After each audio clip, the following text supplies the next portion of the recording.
A group of scientists in Tomsk has learned to produce fuel from waste. Any waste and it's cheap. A prime cost of 1 gallon is only 4 cents. So far they have built only one experimental machine, but it has a name, Fuel Blender. Wait a minute, what are you doing, Doc? I need fuel! Science fiction writers were far-sighted indeed. Machines in future would work using waste. Crazy Doctor was not exactly wrong with the date. It's not 2015 but today when scientists produce fuel from waste in Tomsk. You need to press only few buttons to get the result. This very compact machine produces up to 50 gallons per hour. Changing setting 1 can get different types of fuel: diesel, liquid petroleum oil. You see how dense the flame is. It shows how clean is the product. There are no ashes, no smut. Scientists start working on this technology in 1980s. In case nuclear war starts, when it would have been impossible to produce oil.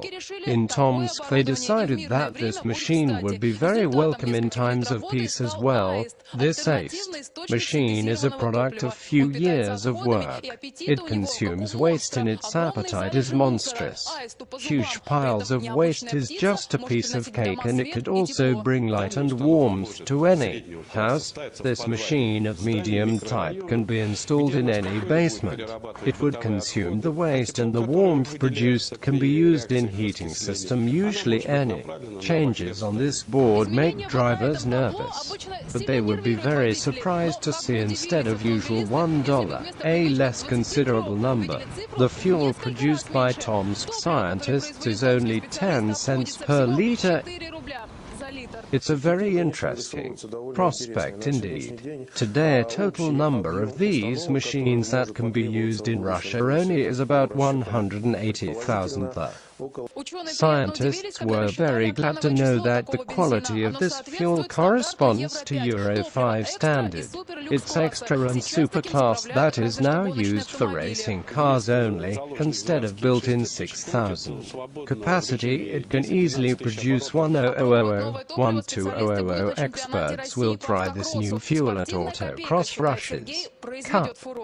Their sport version of Lada, as Sergei thinks, will make a revolution. In the meantime, all project participants test the fuel in their own cars. The only costs, as they say, were some changes in car's fuel system. Normally you'd need 15 liters to go to Urcha City one way. Now you can make a return trip. Designer promised to show an industrial version in a year's time. There will be many versions, for big businesses, for small and a movable one. The only journey you can't probably make with this machine is the Back to the Future one.